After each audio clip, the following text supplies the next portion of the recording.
falar da nossa Parashá Nassó. A gente sempre costuma conectar aqui com a Parashá da semana anterior, e a verdade é que nessa semana não precisa muito esforço, porque na verdade a gente parou um assunto no meio. A gente na Parashá Bamidbar, que na verdade não foi da semana passada, foi da semana retrasada, já que em Hutz Laaretz, fora da terra de Israel, a gente, na semana passada, não leu nenhuma Parashat Shavua, já que Shavuot, o segundo dia de Shavuot, ele caiu no Shabat. Então, a gente está agora com uma diferença aqui de uma Parashá entre o que é lido em Israel e fora de Israel. Mas, em breve, juntaremos todos outra vez, Bezrat Hashem. Então, a gente terminou a Parashá Bamidbar. A gente falou que é proibido contar os Leviim junto com o resto do povo. O Rashi trouxe dois motivos para isso. Primeiro motivo, porque a tribo de Levi é a tribo querida de Hashem, são considerados, né, os soldados, a legião especial de Hashem. Esse é um motivo. E o segundo motivo aqui é porque o povo, infelizmente, ia receber um decreto no erro dos Meraglim, no erro dos espiões, que eles vão ter que passar 40 anos no deserto e todos eles vão morrer no deserto, e Deus não quer que a tribo de Levi esteja aqui nesse decreto, então ele quer que as contas sejam separadas. Todos os homens que foram contados, eles vão entrar nesse decreto, então Deus não quer que os Leviim sejam contados juntos, por isso que eles são contados separados. Então, aqui no finalzinho da Parashá Bamidbar, a gente começou a contagem dos Leviim, mas, na verdade, agora a gente vai falar dos Leviim, das três famílias de Levi. Tem a família de Keat, a família de Gershon e a família de Merari. Eles não só vão ser contados, mas a Torá já vai começar a explicar para a gente quais são as responsabilidades de cada uma das famílias de Levi. Por quê? Porque eles têm duas participações principais aqui no todo o serviço do povo judeu. Eles têm uma participação diária dentro dos serviços do Mishkan. Eles têm, na verdade, eles vão fazer as músicas, né, as melodias que eram cantadas aqui dentro do nosso Mishkan. Futuramente, dentro do Beit HaMikdash, tinham aqueles 15 degraus que separava do Ezrat Nashim para o Ezrat Israel, e os Levim ficavam naquela escada com instrumentos musicais, e eles cantavam. Isso dava todo um tom mais espiritual para os serviços que eram feitos lá no Beit HaMikdash. Fora isso, lá no Mishkan, eles eram os protetores do Mishkan. O que quer dizer isso? O Rashi explica que eles têm aqui um trabalho de não permitir que nenhum zar, nenhuma pessoa que não é Cohen, que ele entre para fazer os serviços. Isso é proibido. Qualquer zar, qualquer pessoa que não é Cohen, que faça um serviço do Mishkan, ele era Hayav Mitab Bidei Shamayim, ele tinha morte celestial. Então, a tribo de Levi também tem essa atribuição, que eles devem cuidar para que não entre ninguém estranho no Mishkan. E, finalmente, eles são os carregadores do Mishkan. O que quer dizer isso? A gente sabe que o Mishkan é um templo móvel, ele pode ser montado e pode ser desmontado. Então, todas as viagens que o povo judeu vai fazer, esse templo móvel ele tem que ser desmontado e transportado, e os trabalhos de transporte vão ser divididos entre as três famílias de Levi.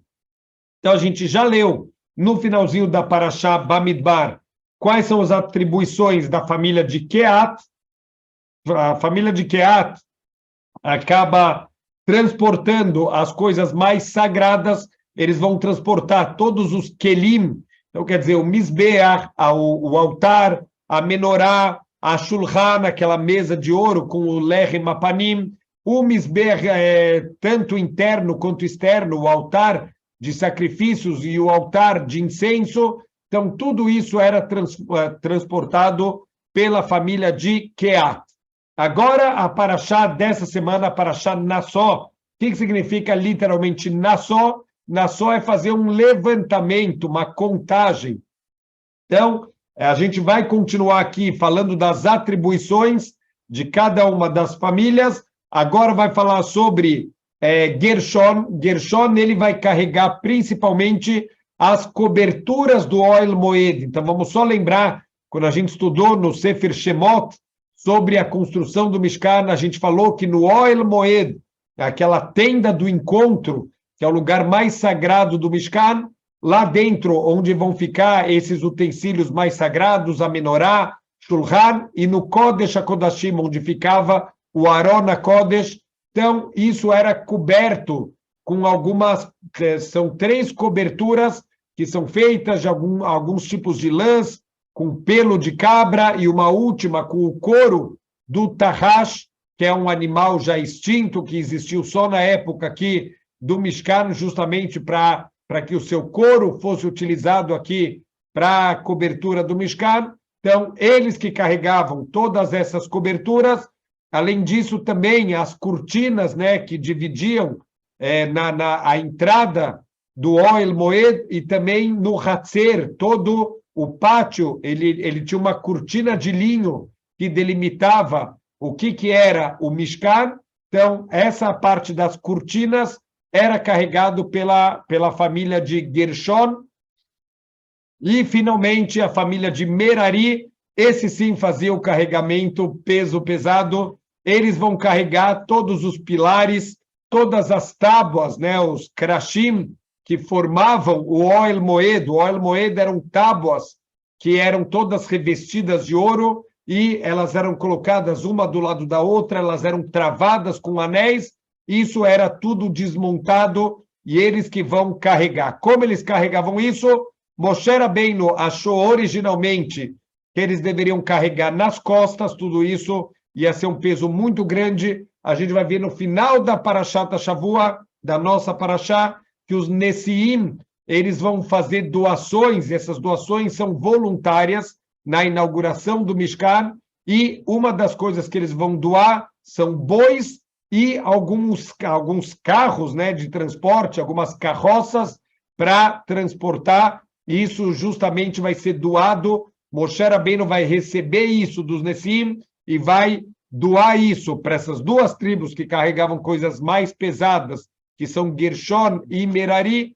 Eles vão usar agora essas carruagens doadas e os bois doados para ajudar no transporte do Mishkan lá no deserto. Então, essas são as 3 famílias. A Parashá, ela está terminando aqui a atribuição de cada uma das famílias, qual é o trabalho específico de cada uma delas, e agora vai ser feita uma nova contagem da tribo de Levi. Então, para que de novo contar a tribo de Levi? Vamos perceber aqui uma diferença muito grande. Na Parashá Bamidbar, no final da Parashá, foi feita a contagem de toda a tribo de Levi. Então, a gente falou que tinham 22.300 Leviim, e agora é feita uma nova contagem, mas que o total dá 8.580. Então, por que essa diferença lá, 22.300, e aqui 8.580? Então, se a gente prestar atenção nos detalhes, aquela contagem feita na Parashá Bamidbar era feita desde os nenês com 1 mês de idade para cima, quer dizer, incluía toda a população da tribo de Levi, e essa nova contagem aqui, feito na Parashá Nassó, vai pegar os Leviim da idade de 30 a 50 anos. Por quê? O Rashi explica para a gente que o auge da força de um homem é dos 30 aos 50 anos, e eles vão aqui precisar carregar, como a gente falou, coisas pesadas, montar e desmontar o Mishkan. Então, só trabalhavam as pessoas que estavam nessa idade de 30 a 50 anos. Então, para que servia essa contagem? Para saber quantos Leviim eles estão à disposição para esses tipos aqui de trabalho que vão ser feitos, em especial o trabalho de transporte do Mishkan durante as viagens. Depois disso, a Parashá vai falar um pouquinho sobre a pureza do acampamento do povo judeu. Então, aqui a Parashá fala que existiam, na verdade, 3 acampamentos do povo judeu. O que quer dizer 3 acampamentos? A parte central do povo, onde ficava o Mishkan, quer dizer, o Mishkan é o centro do povo, e assim a Torá tem que ser o centro da nossa vida. O Mishkan, essa área, né, onde ficava o Mishkan é chamado de Mahané Shekhinah. A Mahané é o acampamento da presença de Deus, entre aspas, é como se Deus morasse nesse acampamento. Em volta aqui do Mishkan, morava a tribo de Levi, além de Moshe e Aron, quer dizer, em cada uma das direções morava uma das famílias, então Keat, Merari e Gershon, e na outra direção, na frente, na verdade, da entrada do Mishkan, morava Moshe e Aron e as suas famílias. Então, esse segundo acampamento é chamado de Mahané Leviá. A Mahané é o acampamento dos Leviim. E, por último, em volta de tudo isso, como a gente já explicou também na Parashá Bamidbar, acampados de 3 em 3 tribos, com bandeiras, tudo muito bem organizado, ficava o resto do povo, então isso é chamado de Mahané Israel, é o acampamento de Israel. Então, olha que interessante, existiam algumas pessoas que eles tinham algum nível de impureza espiritual e, de acordo com o nível da pureza espiritual, eles não podiam frequentar algumas das Mahanot, alguns desses acampamentos. Então, assim a Parashá fala para a gente de 3 categorias. O Tsarua a gente já conhece, já vimos no Sefer Vaikra, aquela pessoa que está com Tsarat, aquela doença espiritual com manifestações físicas, mas que vinha principalmente daquele que falou Lashon Hara. Tem também o Zav. Zav é quando a pessoa tinha certas emissões do corpo que deixavam a pessoa impura. E, por último, tem o Tamela Nefesh, uma pessoa que entrou em contato com o morto e ele está com aquela impureza, pelo menos, né, por 7 dias, ele vai passar por um processo de purificação. Então, cada um deles tem certas proibições. O Tamela Nefesh, aquele que se impurificou com o morto, ele é proibido de entrar na Mahané Shekhinah. Por exemplo, ele não poderia entrar num estado de impureza naquela área onde fica o Mishkan.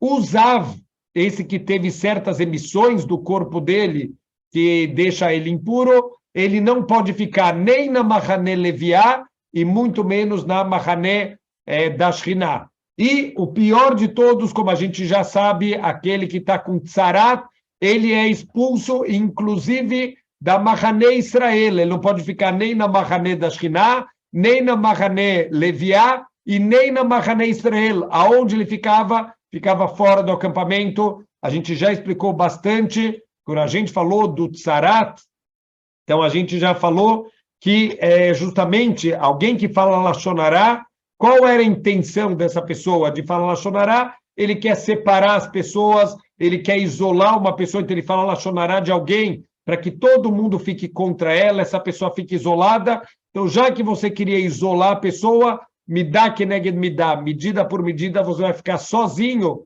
fora do acampamento, até você fazer tchuvá, você se arrepender e se purificar aqui dessa impureza da Tsarat. E aqui um detalhe muito bonito, que essa ordem veio de Deus e a gente poderia esperar que essas pessoas que estão com impureza, em especial os que estão com Tsarat, eles vão se rebelar, eles não vão querer sair de jeito nenhum, vai ter que ser usado a força para tirar eles do acampamento, mas a Parashá fala para a gente que todos aqueles que estavam impuros, de maneira voluntária, sem precisar que ninguém forçasse eles, que ninguém obrigasse eles se levantaram e eles saíram do acampamento, eles entenderam a importância da santidade dentro dos acampamentos, e a pessoa que estava com essas impurezas, então, tem que ficar do lado de fora. Outro assunto que fala a nossa Parashá, também um assunto aqui interessante, já foi mencionado anteriormente esse assunto, mas aqui parece um detalhe, mas a gente vai ver que tem informações muito importantes aqui nesse pedaço da nossa Parashá. Aqui ele fala sobre uma pessoa que roubou e ele vai ter que pagar. Além do pagamento do roubo, a gente já falou um pouquinho nessa semana, no Sefer HaChinuch, a gente estava falando justamente na Parashá Mishpatim, que fala sobre todos os casos que o Beidin ele tem que intervir aqui, num caso de roubo, num caso de furto. Aqui está falando de alguém que roubou e ele vai ter que, além de devolver o valor que ele roubou, também a gente vai ter aqui que um acréscimo, vai ter que acrescentar também mais 1/5 do valor do roubo, e além disso a pessoa tinha que trazer um corban. Então aqui está esquisito, a gente não viu em nenhum lugar da Torá que roubo tem que trazer aqui um corban, tem que acrescentar 1/5. A gente viu furto, por exemplo, que tem que pagar o dobro, isso sim, paga o dobro do que foi furtado. Mas que história é essa de acrescentar 1/5 e ainda trazer um corban por causa de um roubo? Então aqui o Urashi não dá para estudar Torá, não dá para estudar Humash sem ler os comentários do Urashi. O Urashi conhece toda a Torá oral e ele vai inserindo aqui coisas da Torá oral para a gente entendendo o que está acontecendo. Então, o Urashi aqui fala, olha, esse assunto aqui, na verdade, não é simplesmente sobre roubo, é um assunto que já foi mencionado nas parashiot anteriores, que é uma pessoa que roubou ou que pegou, não precisa ser só roubo, quer dizer, alguém assalto à mão armada, alguém que está com o dinheiro do outro de maneira indevida, uma apropriação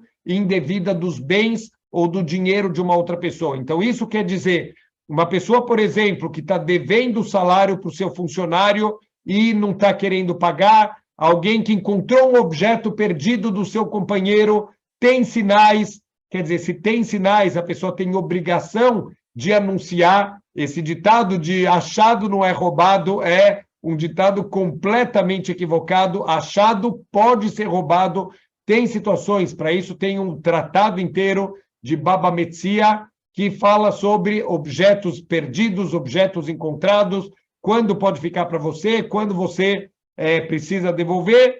Qualquer situação que você tem como descobrir quem é o dono, ou você viu o objeto caindo, ou tem sinais no objeto que você pode anunciar, encontrei um objeto, e o dono vai vir aqui requerir a posse novamente, obviamente ele vai ter que dar os sinais, ele vai ter que demonstrar que ele é o verdadeiro dono, então essa pessoa é obrigada a devolver. E se ele quiser ficar com esse objeto para ele, ele está fazendo um ato de roubo. E outras formas que a pessoa ela não quer dar o dinheiro que pertence a uma outra pessoa. O que acontece? Essa pessoa quer reclamar os seus direitos, eu quero meu objeto, eu quero meu dinheiro de volta, ele vai no Beidin. Então o Beidin vai chegar para essa pessoa que está sendo acusada e falar, olha, você precisa jurar que você já pagou o salário dele, ou que você já devolveu o objeto dele, ou que você nem encontrou o objeto, que tem pessoas falando que você encontrou, e todo esse dinheiro, essa apropriação indevida de dinheiro, você precisa jurar que realmente não está com você e que você já devolveu isso. E esse homem jura. Então, é sobre isso que está falando aqui a nossa paraxá, um caso de negação através de um juramento de uma dívida existente. Ele está devendo esse dinheiro e ele não quer pagar e ele jura que ele não está devendo e depois essa pessoa se arrepende, ele faz tchuvá, começa a chegar Yom Kippur, Rosh Hashanah, essa pessoa se arrepende completamente do seu mau ato e ele vai no Beidin e ele fala, eu estou assumindo aqui que eu realmente roubei e eu menti. Então, essa história aqui do 1/5 a mais e do Corban, tudo isso é por causa do falso juramento. O roubo, ele vai devolver o objeto que ele roubou, essa apropriação indébita que ele tem, e o Corban e o Homesh, esse 1/5 a mais, tudo isso é um castigo, uma multa aplicada para ele pelo juramento falso que ele está fazendo. No finalzinho aqui, tem 2 versículos aqui que chamam a atenção. Ele fala o seguinte, ele fala, Vekol trumat lekol kochei bnei Israel, asher yakrivu lakohen lo yeh. Por que está misturando aqui assuntos agora de doações para o Cohen? Porque uma das coisas que esse assunto do roubo, do juramento, se a pessoa não tiver, essa pessoa que foi roubada, ele morreu, e ele não tiver para nenhum parente que pode receber esse dinheiro. Então, o Urashi pergunta, como pode ser alguém que não tem parentes?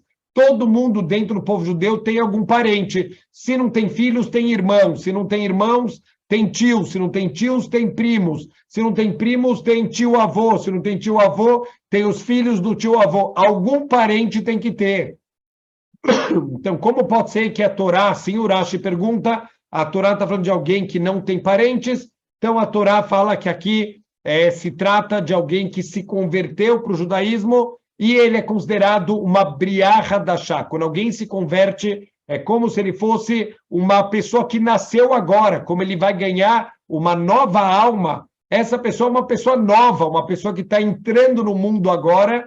Então, é como se todos os parentes anteriores dele não fossem mais os parentes dele, não que isso dá nenhum direito, Deus nos livre da pessoa não respeitar os seus pais, os seus parentes, mas, espiritualmente falando, é como se ele nascesse de novo nesse momento que ele fez a conversão. Então, o que vai acontecer? Pode ser que essa pessoa não tem parentes. Para quem vai ser dado esse dinheiro?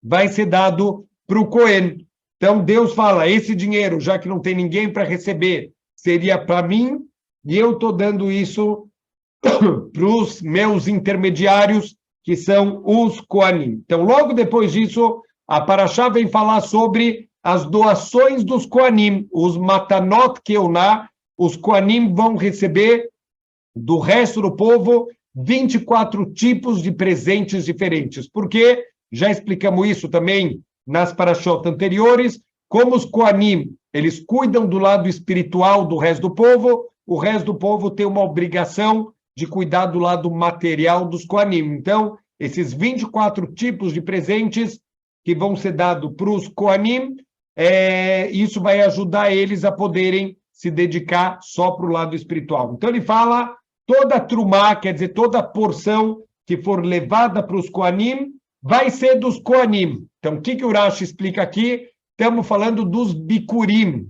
Bikurim são aquelas primícias da terra, as primeiras frutas das 7 espécies da terra de Israel que vão ser levadas lá para o Beit HaMikdash. As pessoas não sabiam o que fazer com isso, então a Torá está ensinando, isso é um presente para um Cohen. Essas primícias você estaria dando para Deus também, e Deus está dando para os Kohanim. Então, é isso que o Passuco está ensinando para ele. Veishet kochav lo yiyu, e só que o Kodesh, olha só que interessante, todos os presentes de Keuná, o que a gente poderia pensar? O Rashi fala que já que isso vai ser do Cohen, que o Cohen poderia pegar a força. Ele pode falar, olha, a pessoa já separou, por exemplo, a Trumá. Trumá é mais ou menos 1/50 da produção agrícola da pessoa, 1/50, isso é separado para dar para os Kohanim, a pessoa já separou a Trumá, a gente poderia pensar que qualquer Cohen pode passar lá e pegar, falou, não, você já vai ter que dar de qualquer jeito para um Cohen, então eu já entrei e já peguei. Não pode, Passuco está falando, Et kochav loi hiu. Todas as coisas sagradas são da pessoa, ela tem direito de escolher para qual Cohen que ela vai dar, ela dá para o Cohen que ela quiser, isso é um direito do dono da produção. Mas olha que incrível, Beisha sheriten la Cohen loi hie. Aquele que der para o Cohen vai ser dele. O que significa isso? Então, o Rashi traz aqui uma explicação assustadora. A pessoa que não der para o Cohen, se ele for egoísta, quer dizer, a pessoa já separou a produção dele e não vai dar para o Cohen, o que Deus vai fazer? Vai ser dele. O que quer dizer que vai ser dele?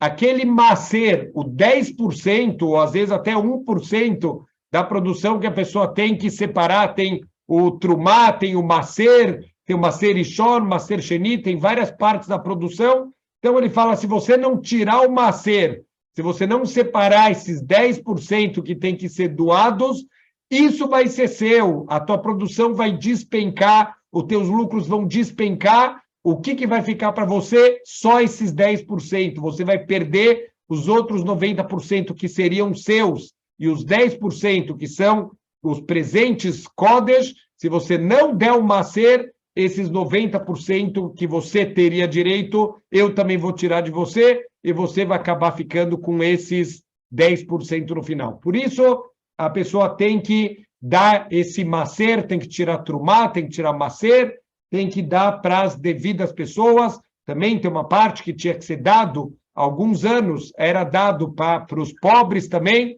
Então, é muito grave a gente reter. Então, essa conexão dos assuntos é reter o que pertence aos outros.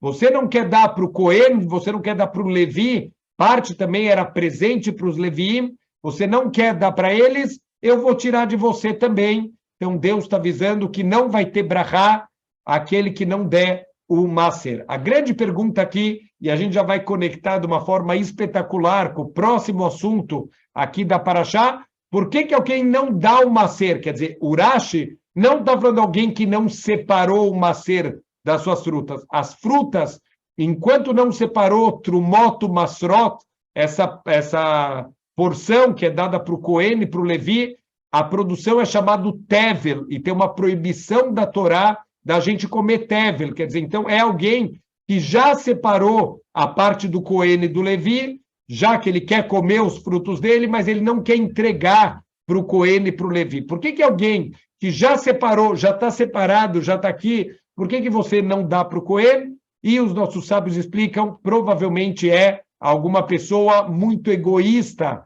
é uma pessoa que ela não está querendo dar para o Cohen o que ele tem direito, ela deve pensar, quer saber, eu trabalho tanto, eu fico de sol a sol todos os dias aqui no meu campo, eu vou dar assim de mão beijada para esse cara que não faz nada, quer dizer, ele não sabe dar valor para esse Cohen, olha como esse Cohen faz coisas por você e você não quer ajudar esse Cohen, então, infelizmente, ele não quer entregar e Deus está avisando para ele que as consequências vão ser muito negativas da pessoa ser tão egoísta, da pessoa ser tão centrada só nela mesma, que ela não consegue dar atenção, não consegue dar para as pessoas a importância que elas têm. Olha que incrível, vamos para o próximo assunto e a gente vai ver a conexão desses dois assuntos espetacular. Próximo assunto é um assunto um pouco triste e hoje em dia a gente está vendo uma banalização desse assunto, é o assunto da sotá. O que é a sotá? É uma mulher que, infelizmente, ela se desviou do caminho, ela cometeu um ato muito feio e ela levantou uma suspeita agora que ela cometeu um ato de adultério. Então, vamos com calma aqui. Teve um ano que eu escrevo semanalmente sobre a Parashat Shavua, teve um ano que eu escrevi sobre a sotá e uma pessoa ficou revoltadíssima e começou a questionar sobre um marido louco que é ciumento e que ele causa uma vergonha pública na sua esposa. Muita calma, não é tão simples assim. Não estamos falando de uma mulher tzadiká, não é uma mulher correta, é uma mulher que fez atos errados. Vamos ver o que ela fez de errado, mas a gente vai ter uma suspeita que aqui ela cometeu uma transgressão que é gravíssima e que poderia ser punido com morte. Vamos ver o que aconteceu. Tem uma mulher que ela é uma mulher casada, então, obviamente, toda mulher casada tem que saber manter a tzniut, ela tem que saber manter o seu recato, ela não pode ser muito oferecida para ficar conversando com outros homens, ficar dando muita atenção para outros homens, ela tem que dar atenção para o marido dela. Isso, obviamente, também vale para os homens. Um homem casado deve se cuidar, ele deve dar atenção para sua esposa e não para outras mulheres, de ficar com muita proximidade, com muitas brincadeiras, com um relacionamento muito próximo. O Satan, ele está esperando só uma brecha para fazer acontecer tragédias. Então, a gente tem que ser raham, a gente tem que ser sábio.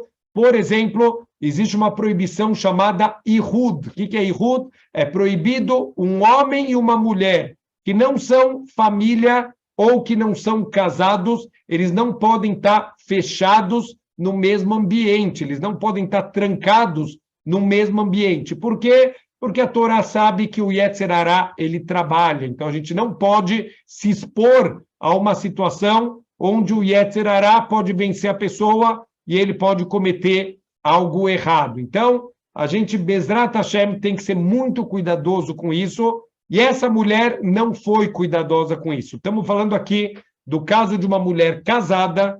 Essa mulher, ela causou já, ela já não teve um comportamento adequado em termos de tzniut, ela está começando a dar muita atenção para um outro homem, a ponto de causar ciúmes no marido. Quer dizer, o marido já não está gostando e o marido adverte a sua mulher: por favor, eu não estou gostando desse seu relacionamento com outro homem, então, por favor, eu não quero ver vocês juntos de novo. Então, quer dizer, ele pediu para ela, isso é chamado de kinui. Ela já foi advertida por um marido que está passando aqui uma situação de ciúmes, porque ele está vendo um comportamento inadequado de tzniut da esposa. A esposa não está se comportando com o recato exigido dela. De repente, vem duas testemunhas do tribunal que viram essa mulher com aquele mesmo homem que o marido advertiu ela. Eles se trancaram dentro de um quarto. Não tem testemunhas se eles fizeram alguma coisa errada lá dentro, mas tem testemunhas que viram os dois entrando num quarto e se trancando lá dentro. Então, quer dizer, é uma mulher que se colocou numa situação horrível, ela criou essa situação ruim. Então, aqui já fica claro que não estamos falando de um marido louco, não estamos falando de alguém que de repente passou na cabeça dele um ciúmes desequilibrado. Estamos falando de alguém que já advertiu a esposa e mesmo assim, após essa advertência, a esposa escolheu se trancar com aquele homem, se colocando numa situação agora de suspeita. Como existe aqui uma suspeita concreta, não é simplesmente uma imaginação fértil de um marido ciumento. Temos aqui uma suspeita concreta de adultério. Essa mulher está proibida para o marido dela até que se prove a inocência da mulher. Mas espera aí, se não tem testemunha, se não tem como provar, o que a gente vai fazer? Vai acontecer aqui um grande milagre. Olha a preocupação de Deus com o Shalom Bait, que o marido e a esposa possam voltar a viver como marido e mulher.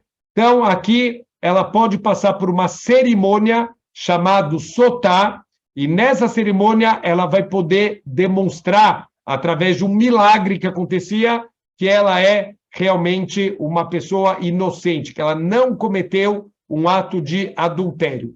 Vou ressaltar de novo, não é uma mulher tzadiká, é uma mulher que se desviou do caminho e que não escutou o marido, não se importou com a honra do marido e se trancou num quarto com outro homem que o marido já estava suspeitando do relacionamento dos dois. Então, não estamos falando aqui de uma mulher tzadiká. Essa mulher agora pode passar pela cerimônia de Sotá. O que é a cerimônia de Sotá?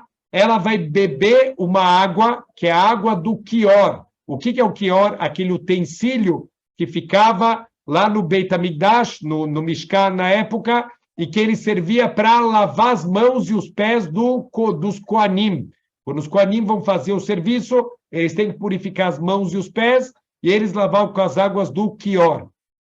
Por que justamente essa mulher tem que tem que beber essa água do Kior? Porque o que era o Kior, como ele foi feito com os espelhos das mulheres que saíram do Egito. Por que os espelhos da mulher, para fazer um utensílio do Mishkan, o espelho, Moshe Rabbeinu não queria nem receber esses espelhos? Ele falou, peraí, espelho é um agente do Yetzer Hará para embelezamento, para coisas materiais. Ele falou, não, Moshe, Hashem falou para ele, Moshe, você está enganado, esses espelhos são sagrados. Os homens voltavam tão cansados do trabalho no Egito, tão destruídos, eles não tinham mais força, eles não queriam mais ter filhos, eles não conseguiam estar mais junto com as suas esposas. O que elas faziam? Preocupadas com a família judaica, que vai terminar as famílias se a gente não tiver filhos, elas usavam os espelhos para se embelezar para os maridos, para criar desejo no marido, para eles poderem voltar a ter filhos. Então, uau, olha que lindo o esforço dessas mulheres para construir a família, e vem essa mulher aqui e quer destruir a família judaica. Com essa falta de recato dela, ela está destruindo uma família. Então, quer dizer, por um prazer momentâneo, ela pode destruir o que levar uma vida inteira para construir. Então, ela vai tomar, é um tapa na cara dessa mulher, ela vai ter que tomar essa água do Quior, e isso é um aviso para ela, olha, as mulheres, elas construíram esse Quior pela dedicação para manter a família judaica, e você, por um desejo que você teve, você está destruindo uma família judaica. Então, a gente tem que tomar muito cuidado aqui para não se expor ao nosso Yetzer Hara.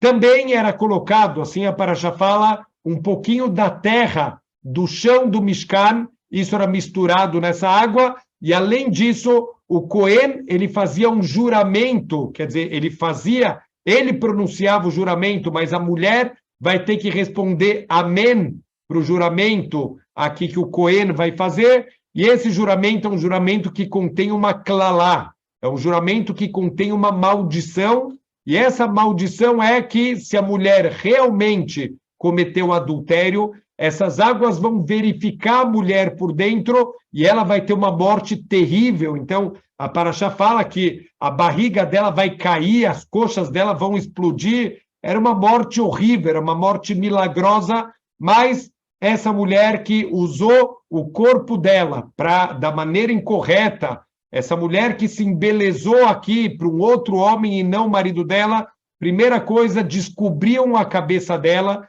isso gera uma vergonha. Então, também, para mostrar, você se embelezou para um outro homem, agora você vai ser envergonhada na frente de todo mundo e ela vai ter que tomar essa água. O pergaminho onde era escrito o juramento com essa maldição, ele era apagado nessa água, então o Cohen mergulhava o pergaminho nessa água e depois disso a mulher vai ter que tomar essa água. Se não acontecesse nada, essa mulher se demonstrava que ela é completamente inocente, mas se Deus nos livre, ela tivesse cometido o ato de adultério, ela ia passar por uma morte terrível, e os nossos sábios falam que o homem também, o adúltero também, o homem que sabia que ela era uma mulher casada e teve um relacionamento com ela, ele também vai morrer a mesma morte que ela. Então, tudo isso acontece porque não tem testemunhas. Se tivesse testemunhas do adultério, essa mulher já receberia pena de morte. Quer dizer, aqui não tem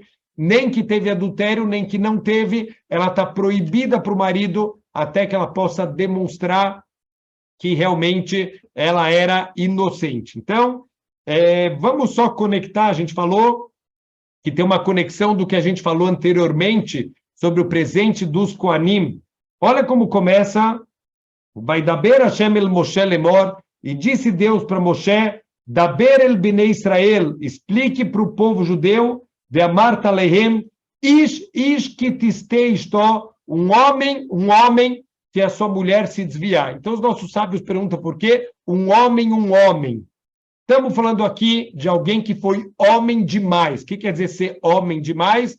Às vezes essa mulher, ela também estava passando por um casamento abusivo, esse marido não dava atenção para a mulher, da mesma forma que esse homem, ele não dava atenção lá para o Cohen, não dava importância para o Cohen, ele também, provavelmente, ele não dava atenção para sua esposa. Olha o que o Urashi fala para a gente, esse homem que não levou a porção do Cohen, ele vai levar sua esposa para o Cohen para fazer a cerimônia de Sotá. O que quer dizer? Qual a conexão das duas coisas? Por que o homem não deu presente para o Cohen? Porque ele é egoísta, ele não sabe reconhecer a importância dos outros. Isso é uma midá, isso é um traço de caráter negativo. Se você não sabe da importância para o Cohen, você também não sabe da importância para a tua esposa e você não está tratando ela da maneira correta. É por isso que ela acabou se desviando. Não justifica a mulher se desviar se ela não está contente no casamento, que ela saia do casamento. Isso não justifica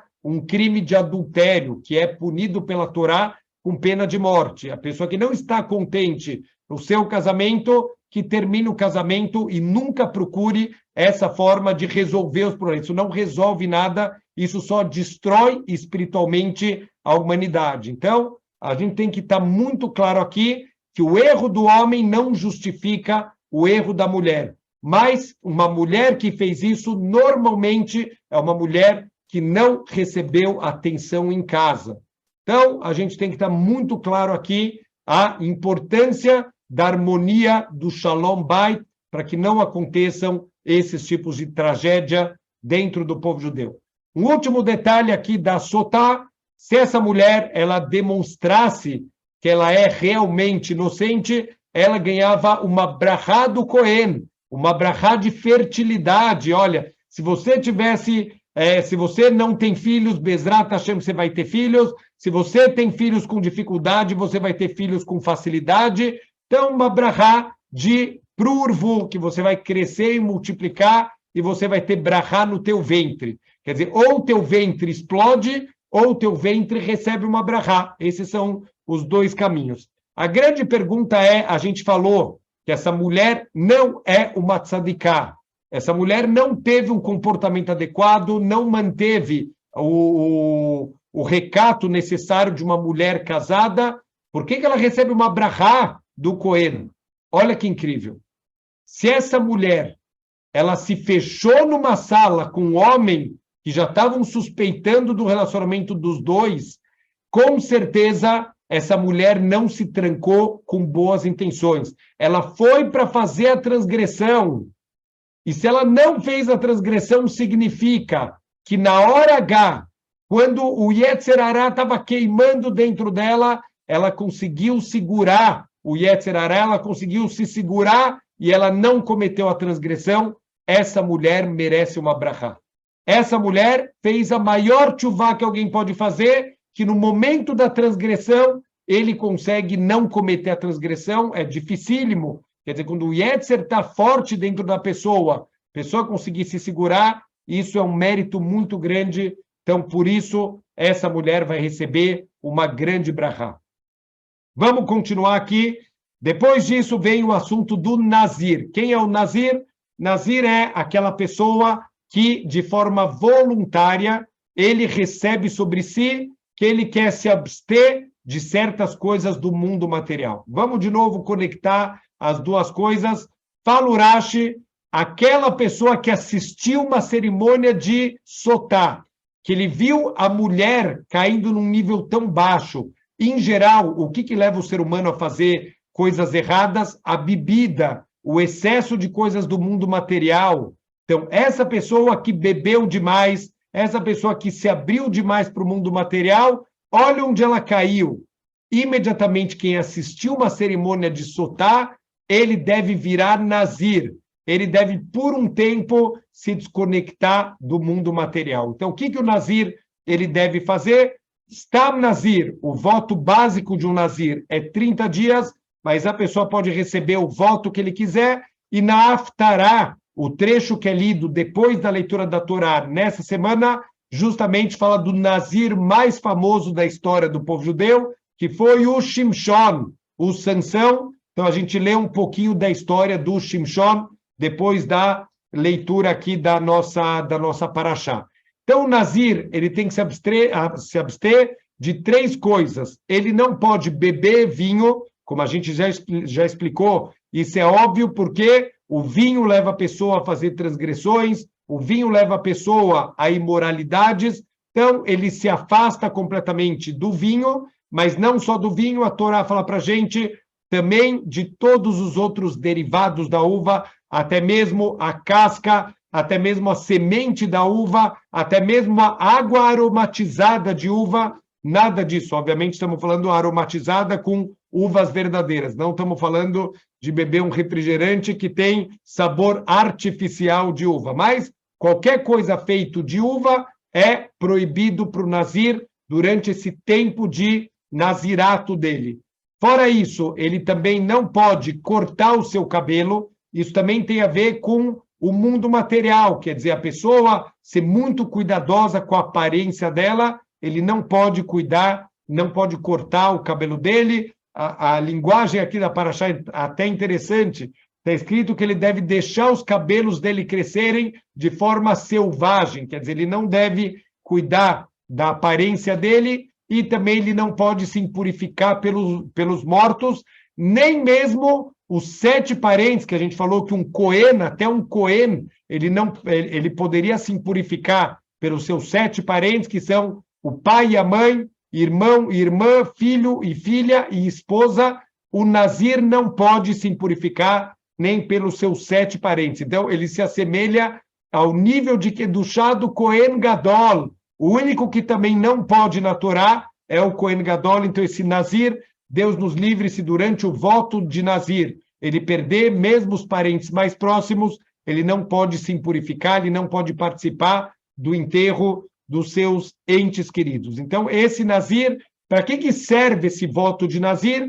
Porque, por um tempo limitado, a pessoa se desconecta um pouco do mundo material, se desconecta um pouco das pessoas para voltar ao equilíbrio. Quer dizer, alguém que viu assotar a mulher de uma maneira degradante, uma mulher que capotou espiritualmente, essa pessoa ela deve imediatamente receber sobre si o voto de Nazir e ele vai tentar voltar ao equilíbrio, tentar voltar a fazer Bezrat Hashem, o que é certo. Então, a gente, Bezrat Hashem, tem que aprender, não é o ideal da nossa vida, a gente se abster do mundo material completamente, mas tem momentos da vida que vale a pena a gente fazer alguns bloqueios, a gente receber sobre si, não permitir que a gente vá atrás de todo o mundo material que a gente tem vontade, porque isso leva a gente, como a gente percebe aqui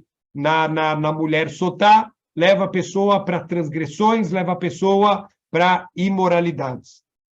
Depois disso, quando o Nazir ele terminava o voto dele, ele tem que fazer toda uma cerimônia, ele leva 3 korbanot para Hashem, ele corta o cabelo dele e queima o cabelo dele dentro lá do Mishkan, dentro do Beit HaMikdash, e agora ele volta, Bezrat Hashem, para a vida normal dele. Interessante que um dos 3 korbanot que ele levava era um korban hatat. O que é um korban hatat? Como o nome já diz, é um korban associado com het. Het é uma transgressão. Que transgressão que o Nazir fez? Ao contrário, está escrito que ele é kadosh, ele tem o nível aqui do Kohen Gadol. Que história é essa que ele tem uma transgressão? A Torá está ensinando para a gente.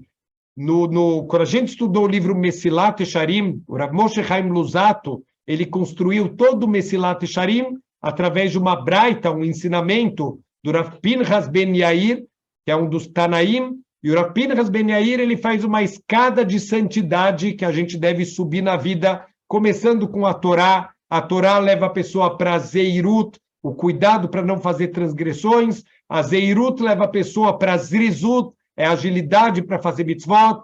A Zrizut leva a pessoa para a Nekiut. A Nekiut, que é a limpeza em todos os atos, leva a pessoa para Prishut. O que é Prishut? A pessoa se desconectar do mundo material. Esse não é o nível mais alto, ao contrário, isso é um nível intermediário. Acima disso vai ter um nível mais alto chamado Kedushá. Qual a diferença de Prishut e Kedushá? Prishut é a pessoa se abster do mundo material. O que é Kedushá? É a pessoa saber usar o mundo material, mas saber usar com autocontrole. Então, quer dizer, a pessoa pode comer bem, só que ele usa isso para canalizar para o Shabat, ele vai ter uma mesa bonita, a pessoa pode se vestir bem, ele vai canalizar para o Shabat e para o Yom Tov, para ter roupas bonitas, mas ele não vai viver escravo aqui do mundo material, ele tem autocontrole de como ele usa o mundo material. É isso que Deus quer que a gente chegue. A Prishut, ela pode ser um meio para chegar nisso, mas não é o ideal. Viver uma vida que a pessoa se priva de todos os prazeres, vai chegar um momento que essa pessoa vai acabar estourando e não vai chegar. Então, a meta do judaísmo não é morar no alto de uma montanha, fazer voto de castidade, fazer voto de silêncio, fazer voto de todas as coisas e viver como um eremita. Não é isso que a Torá quer da gente. Por isso, aqui, o Nazir, simbolicamente, vai trazer um korban hatat, para mostrar que esse também não é o ideal. É um passo, é um caminho para chegar na Kedushá, mas não é o ideal a pessoa ficar nesse nível que ele quer se abster de todo o mundo material e não interagir com o mundo material. E mais um assunto que é a Brachá dos Koanim. Então, Birkat Koanim, os Koanim, eles têm aqui um privilégio por um lado, por outro lado uma obrigação, que eles devem abençoar o povo judeu, nossos sábios estabeleceram essa brachá na terra de Israel, todos os dias, tanto nas sinagogas Ashkenazim como os Faradim, se faz o Birkat Kohanim. Fora da terra de Israel, os Faradim fazem todos os dias, os Ashkenazim só fazem nos Hagim, só durante as festas judaicas que tem o Birkat Kohanim para os Ashkenazim. Então, isso é uma brachá. Óbvio que a brachá não é do Cohen, mas o Cohen, como um representante de Deus, ele vai dar brachá para o povo. A gente está vendo a conexão aqui de todos os assuntos. Quer dizer, você não deu valor para o Cohen, mas a brachá vai vir através dele. Então, a gente vai vendo que a paraxá está toda conectada. Só para a gente terminar, o último assunto, e é um assunto que chama muita atenção, que é a oferenda, o presente que os Nessiim, os líderes do povo judeu, vão dar na inauguração do nosso Mishkan. Então, a gente está aqui no dia 1º de Nissan, é o dia da inauguração, o dia da santificação do nosso Mishkan. O Mishkan finalmente vai começar a funcionar. O Aaron Cohen, pela primeira vez, já fez o Birkat Kohanim, já abençoou o povo, e agora cada líder das tribos, eles vão querer dar um presente para a inauguração aqui do Mishkan, e cada dia, cada um dos líderes das 12 tribos vão oferecer um presente aqui. O único que não vai oferecer vai ser a tribo de Levi, e no começo da paraxá da semana que vem, Bealoterá, a gente vai explicar aqui qual que vai ser a contribuição da tribo de Levi. Mas tem aqui as 12 tribos e não tem aqui a tribo de Levi. Por que esse assunto aqui ele chama atenção? A paraxá Nassó é a paraxá mais longa da Torá. Ela tem 176 psukim. É a paraxá mais longa de todas. Olha que interessante, o Teilim 119, que é o Teilim mais longo, ele tem 176 psukim também, e o tratado mais longo do Talmud, ele tem 176 folhas. A gente vê que nada é coincidência, tudo está conectado, a Torá oral, o Tanakh, a Torá escrita, está tudo conectado aqui. Então, o que tem de tão especial? Por que a paraxá é tão longa? Porque todos os Nessiim, eles vão doar exatamente a mesma coisa, mas peraí, não era voluntário? E fora isso, eles vão doar a mesma coisa e a Torá vai repetir 12 vezes a mesma doação. E o nasci da tribo tal doou isso. E o nasci da tribo tal doou exatamente a mesma doação. Poderia ter escrito, olha, os 12 doaram a mesma coisa e a doação foi tal e tal. Por que a Torá gastou 12 vezes? A gente sabe que a Torá é tão compacta, tão concisa, que às vezes se aprende coisas de uma palavra que está escrita aqui e se repete aqui, eu aprendo o ensinamento, de repente a Torá, ela vem e escreve aqui 12 vezes exatamente a mesma doação. Isso é um grande louvor que Deus está dando para os Nessiim. Olha que incrível, acontece muito nas turmas de escola, por exemplo, o primeiro menino que faz o bar mitzvah da turma tem alguma comida especial. O segundo menino já não pode fazer igual nem pior. Ele vai ter que melhorar ainda mais, procurar alguma coisa mais exótica ainda. E o terceiro e o quarto, imagina o 15º menino, coitado, a mãe já está desesperada, ela vai ter que trazer uma comida das Ilhas Maldivas para saber o que fazer. Da onde ela vai tirar alguma coisa nova que nunca foi servido em nenhum outro bar mitzvah? Começa uma competição. Quem faz a festa mais bonita, quem faz a festa que mais chama atenção, isso poderia acontecer aqui nos Nessiim.